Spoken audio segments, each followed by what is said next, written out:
अस्सलामु अलैकुम वरहमतुल्लाहि वबरकातुहू। बिस्मिल्लाहिर्रहमानिर्रहीम। मोहब्बत की दास्तान जब भी लिखी जाएगी, इन दोनों को याद रखा जाएगा। अम्मार और ज़ैनब 2011 में पंजाब यूनिवर्सिटी में सॉफ्टवेयर इंजीनियरिंग के लिए गए और आपस में मोहब्बत हो गई और दोनों ख़ानदानों में शादी का मामला तय हो गया और 10 अगस्त 2018 की तारीख मुकर्रर हुई।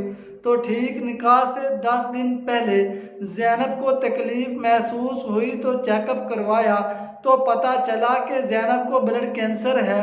जब अम्मार को पता चला कि कैंसर है, फिर उसने ज़ैनब को छोड़ने की बजाय पक्का अहद कर लिया कि अब शादी करनी है तो ज़ैनब से ही करनी है बस, और उसके इलाज का फैसला किया। अम्मार ने ज़ैनब से 10 अगस्त को शरई निकाह किया और शौकत खानम से इलाज करवाया, लेकिन बीमारी ख़तरनाक स्टेज तक पहुंच चुकी थी। तो फिर इस इलाज के लिए उन्हें चाइना जाना पड़ा। 7 करोड़ रुपए में उसका इलाज खर्च आया और 2 माह चाइना में रहकर ज़ैनब का इलाज किया गया। अम्मार के भाइयों ने बैरून मुल्क अपना कारोबार बेचा, पैसा जो मिला पाकिस्तान लेकर आए। अम्मार की वालदा ने सारा सोना बेचा, ज़ैनब के वालिदैन ने सारा सोना बेचा और पाकिस्तानियों से फंडिंग इकट्ठी की, 7 करोड़ रुपए जमा किए। अम्मार अपनी मोहब्बत के लिए बहुत लोगों से मदद मांगी, आखिरकार उस मोहब्बत को बचाने में कामयाब हो गया।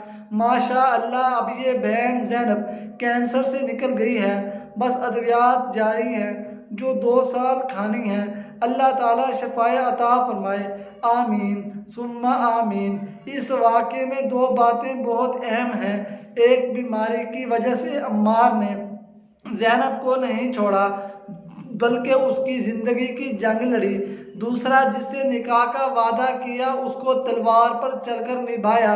अम्मार जैसे मर्द लाखों में से एक होते हैं, पता नहीं वो लोग कौन होते हैं जो औलाद न होने की वजह से बीवियों को तलाक दे देते हैं या औलाद की महरूमी की वजह से दूसरी शादी कर लेते हैं या फिर बीमारी की वजह से बीवी को मेके छोड़कर आते हैं। बीमारी और महरूमी तो अल्लाह ताला के इख्तियार में है, आप वो करें जो आपके इख्तियार में है। बिलाशुबा ज़ैनब एक खुशकिस्मत बीवी है जिसका अम्मार जैसा शौहर है। सलाम है अम्मार के ख़ानदान को जिन्होंने अपने भाभी बहू के लिए बहुत कुछ कुर्बान कर दिया।